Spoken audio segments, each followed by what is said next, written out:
Reading this week's chapters, chapters 4 through 8. A lot of the topics were really interesting, but the one I chose to hone in on and focus on was the exceptionality area, and then more specifically within that chapter, the fact of labeling. Exceptionality, um, in regards to education, can range from a lot of things. Whatever's not considered the norm, it could be people or students with learning disabilities or even physical disabilities, blindness, handicap, things like that, behavioral problems, or even students that are considered as gifted and talented. Exceptional can, like I said, anything that's not considered the norm per se, and according to society. Within this exceptional learners category, I chose to hone in on labeling. And of course, with labeling, there's a lot of controversy. There's pros and cons, and should we do it or should we not do it? We know the students exist, especially focusing more on those with learning disabilities. Labeling them has definitely received a lot of criticism according to the textbook. Labeling the students can sometimes separate them from the rest of their peers, and sometimes it can cause them to feel isolated. In a lot of cases, the students were never categorized before entering school with any kind of disability. They come to school and now suddenly they are part of a new group. They're not part of the normal as they were told that they were at home, I guess you'd say. They come to school and they are placed into groups and they're not alongside with the majority of the class and their peers. So they can certainly feel separated, I guess you'd say. So pros and cons more.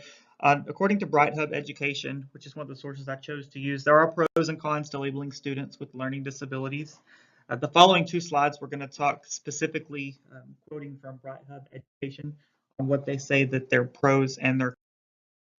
So on the pros, again, this is from Bright Hub Education, they said individualized education plans. One of the positive effects of labeling students as learning disabled is that it qualifies them to have an individualized education plan or an IEP, and the plan allows them to receive instruction at their current level of functioning. It provides them with accommodations and specially designed instruction, and it creates goals and objectives for them.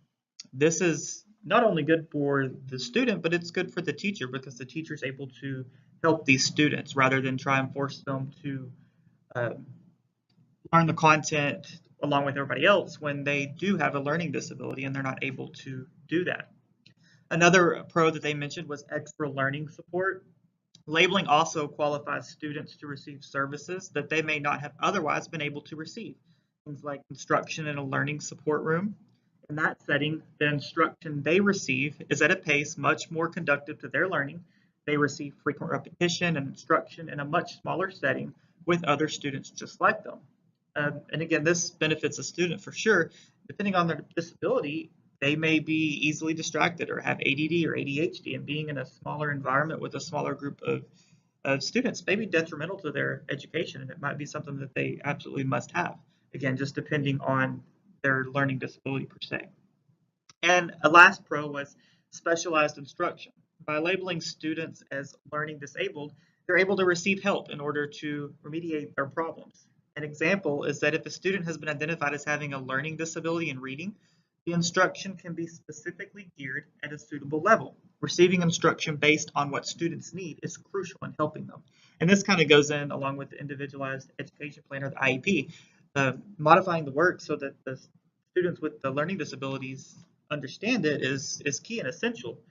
That's the only way that they're going to retain the content that we're trying to teach them. Then some cons, again, from Bright Hub Education. This labeling, per se, creates low self-esteem. Labeling students can create a sense of learned helplessness.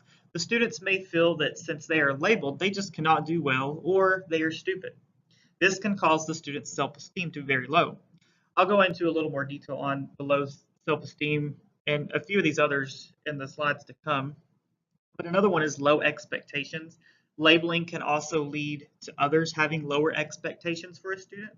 Adults, including teachers and parents, can think that students cannot do what is required, and they'll just lower their expectations. If the teacher and parents do not believe in the student's ability, then the student obviously won't either.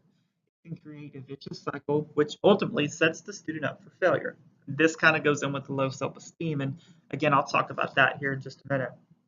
And the last con from Bright Hub Education was peer issues. The students around them, their friends. A student who is labeled may experience peer issues. The student may be made fun of for being learning disabled. This can cause trouble with making friends, and it can cause bullying as well. The student then may become very isolated and withdrawn in the school setting, and he or she might begin to school. Peer issues, I think, is a pretty big deal when it comes to labeling. Everybody, especially students in the middle school level, they just want to fit in, and when they have this label with them, then it's obviously hard for them to mingle with friends and just to be part of, again, what society considers as normal. So more discussion on labeling. According to the UCLA Center, there's a push for academic performance, which drives diagnosis. What that means is that as we continue to raise our expectations in regards to curriculum and the standards, test scores, and things like that, there's going to be more diagnosis of learning disabilities. Rather than thinking that the content we're pushing out there might be too hard, we and society in general just assume that that's not the case. It's just that now we have more children with learning disabilities. Maybe it's in the water, maybe it's because of parenting, maybe it's because of this or that. Instead of thinking, well, hey, maybe this content's just a little too hard, we instead just label more students with learning disabilities. This is back on what I mentioned from Bright Hub Learning that I was going to go into more detail on. This is just students being down on themselves. According to Master Social Worker Angela Oswalt, oftentimes when students are labeled, they are reminded of what they cannot do rather than what they can do. And this is what she stated word for word here. It says, another way labeling can harm students is through the way that they may come to define and artificially limit the way that special needs children come to think of themselves and the way that others come to think of these students. Disability labels focus on what students cannot do, not what they can do, and therefore can encourage children to think of themselves as incomplete or inadequate and to contribute to the development of low self-esteem. The use of such labels may also inadvertently push well-meaning family members and teachers to lower their expectations of a child once labeled with a disability. This, in turn, may affect the child's overall success because when parents and teachers do not challenge children adequately, it makes it harder for them to think well of themselves. Positive self-esteem is something that grows from experience of meeting and conquering challenges. It can't easily develop when the expectations of a child are low, not to mention the expectations.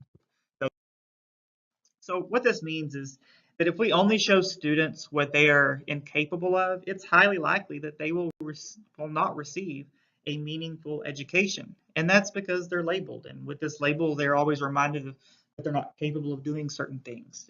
Instead, we should be encouraging them what they can do. And it's hard to do that when they have this label with them because you may encourage them, well, you can do this, but then they could come back with, well, then how come my IEP or my paperwork says this? So labeling is certainly has its downfalls, but again, it has some pros with understanding that this child has a learning disability. Us as teachers and educators can serve these students better and they can get a more meaningful education. I think we just need to reevaluate how we go about labeling them, I guess you'd say.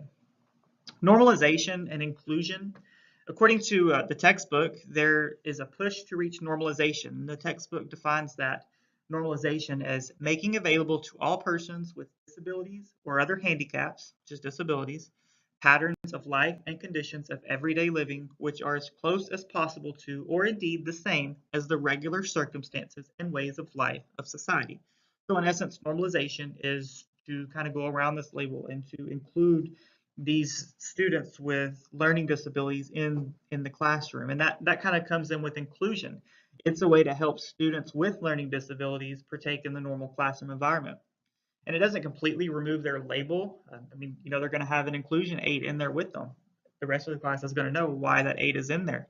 There's really no way around that. So they're still going to have somewhat of a label, but they are with their peers. They are learning the same thing that their friends are and their peers are, and that kind of connects them with one another and might make them be included more so. Full inclusion has allowed students with learning disabilities to have all of their needs met entirely within the actual classroom, which means they're never pulled out of class. They're never in a special education room. They are in normal classes 24/7 in regards to their school days anyway, with the help of an inclusion aid generally. And then some final thoughts on this, and again with labeling. It says as we continue to diversify education and cater to children of all classes, both in regards to ethnic groups, socioeconomic stances, and those with disabilities, we must and we need to ensure that we do it in a way where children understand that they are a part of a whole. I mean, it's okay to be different. We all are going to have some form of label. We're all different. That's what makes for a diverse classroom. But these differences should not come with a label to separate us or a few from the whole or from the whole class. Instead, we should make labels that incorporate the whole area. The whole class should be have a label, and we are all a part of that label as a whole rather than individualized labels.